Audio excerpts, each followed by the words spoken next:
Today is Sunday, and this is my plan. First of all, I want to finish my seduction short film because I want to post it tomorrow, which is Monday. But because you're going to see this video on Thursday, basically if my seduction video is done, you will see a link right here. I hope this is clear.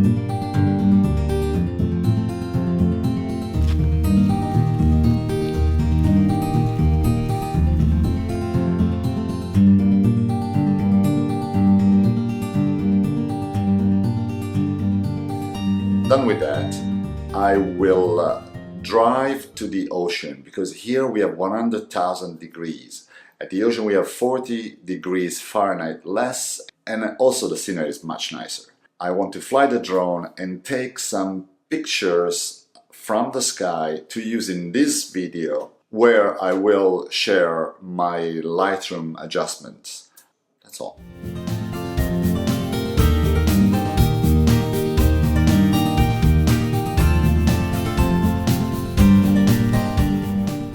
So this is the plan. There is a lighthouse right behind that rock. The fog is coming in, so I hope to get some good light before it gets really dark. I will take the drone up and try to see if I can have the lighthouse and part of the Golden Gate Bridge behind. Complicated, we'll see.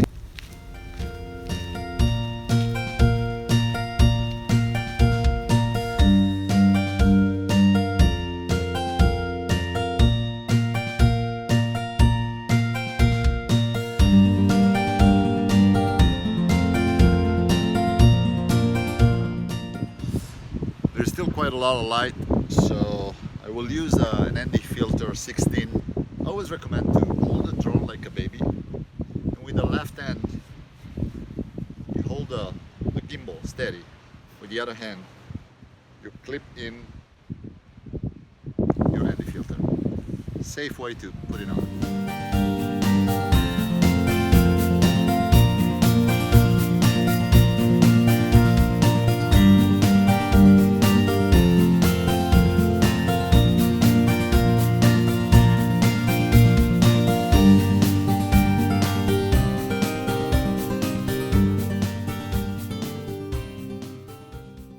Unfortunately, no luck. It is too windy for the drone on this side of the ocean, and it's really not worthy to lose the drone for the shot, so I will change location. Let's see if I'm luckier.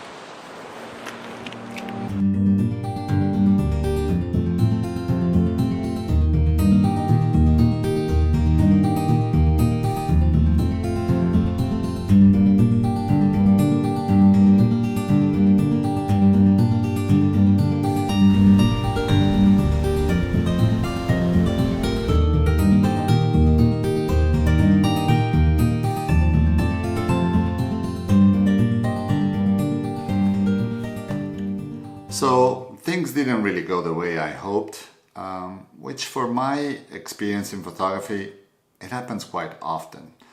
I really wanted to take that lighthouse image with the Golden Gate behind. Oh well, I will need to go there again. But I have some images that I will use in this tutorial. Before we get started, I just want to make sure you understand this is not going to be a comprehensive tutorial of every single function that Lightroom can give you. Instead, I want to share with you some basic adjustments that very quickly will improve dramatically your raw images. So have a look. So I imported a few images in Lightroom, and I'm going to open them into the develop module in order to show you a few basic but very effective adjustments that are part of my workflow to express the full potential of a pretty flat raw file. As you might remember from my last week video, I like to shoot in a 4:3 ratio. So the very first thing I will do is to crop the image in either a 1:1, so a square format, or a 2:3. These are my preferences, and in this case I will use the 2:3. So I will adjust the crop to my liking, and I really want to show in this composition this path, which is a very nice guiding line. I also want to crop these people here because it's a little disturbing to me. So I will go to the pole and bring everything down.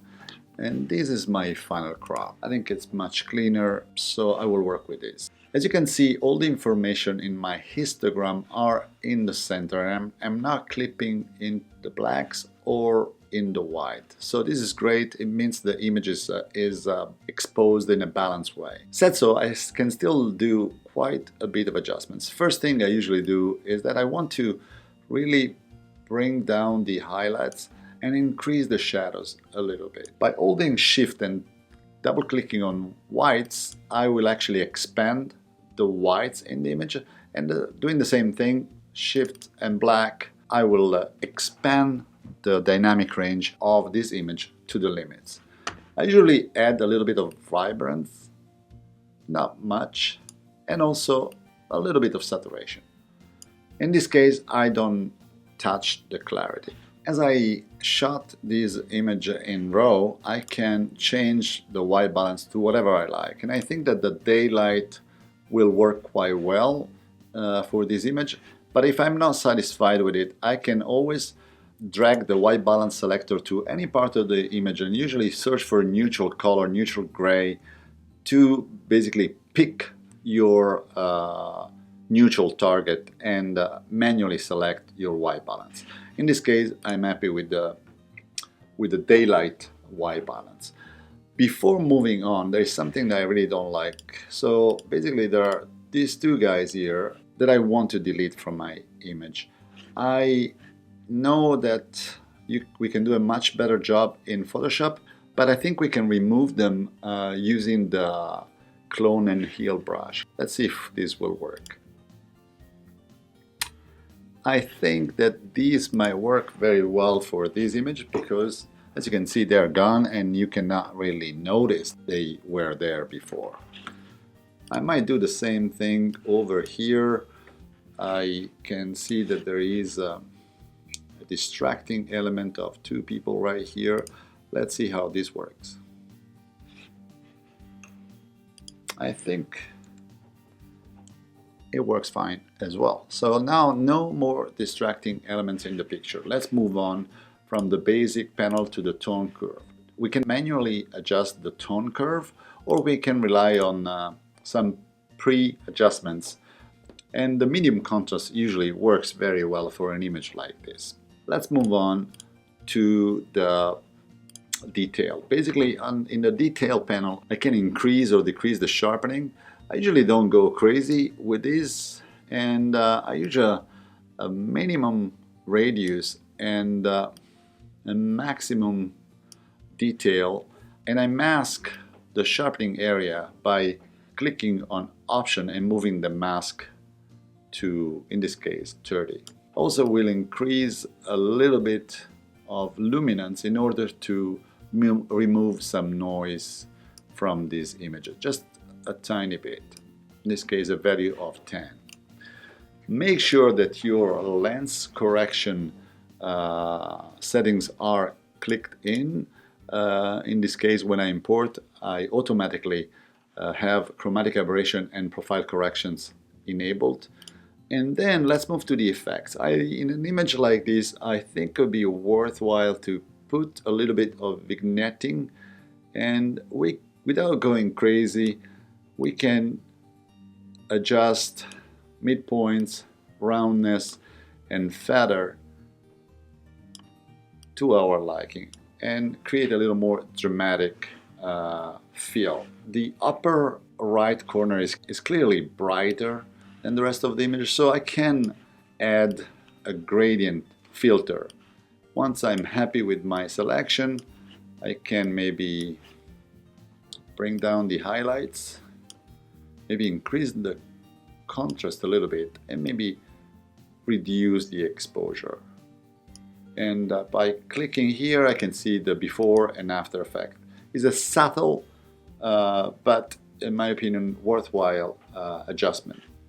I can add a new gradient filter because I want to eventually bring a little more light in the lower right corner, which is a little darker. And I might just increase a little bit the shadows and maybe just a tiny bit the exposure. So I will add a little bit of dehaze to the image, just a tiny bit, and I am done with the effects. And this is it. So let's see how this image looked before.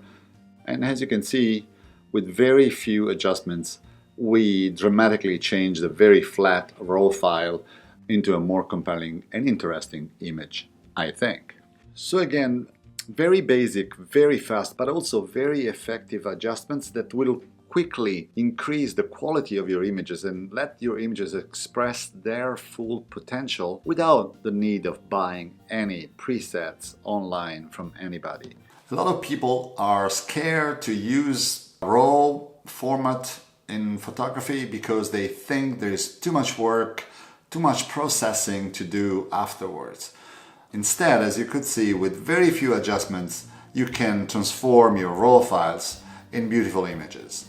So if you want to see more contents like this, you need to let me know. And there are a few ways to do that. Consider to subscribe to my channel, like this video, and leave me a comment below. Thanks for watching, and see you next week.